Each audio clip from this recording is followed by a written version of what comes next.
আমাকে একটা লোক জিজ্ঞাসা করছেন হুজুরের জামাইয়ের ব্যাপারে, যে হুজুরের জামাইটা বলে ওয়াহাবি, আমরা ওর সামনে যদি ওয়াহাবি চলে যায় ওর উপর পাও রেখে জমিনে দাফন করে দেবে। বুঝতে পারছেন? মানে হুজুরকে বদনাম করার জন্য, মানে গোটা পশ্চিমবঙ্গে যেখানে মুনাজেরা হোক, মুনাজির হিসাবে মুফতি জুবের হোসেন সাহেবকে লাগবে।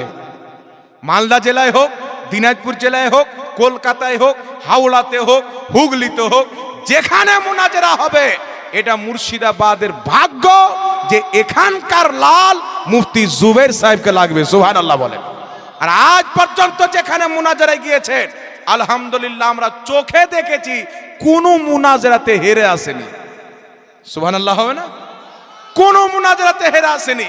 ইনাকে বদনাম করার জন্য বর্ধমানের সাউকাত লুচ্চার বেটা গোপাল ভাঁড় নাম শুনেছেন?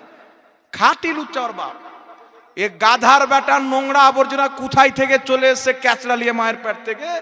এ বলছেন যে উনি নিজের মেয়ের বিয়ে দিয়েছেন ওয়াহাবির সাথে। তোর সাথে তোর বাবার সাথে মুনাজেরা করার জন্য যে ওয়াসিম ভাইটাই যথেষ্ট আছে হুজুরের জামাই। কথা বুঝছেন বাবা? তো এইরকম বেঈমান মিথ্যুকদের প্রতি আল্লাহর লানাত। আল্লাহ বলেছেন লানাতাল্লাহি আলাল কাযিবিন, মিথ্যুকদের প্রতি আল্লাহর লানাত।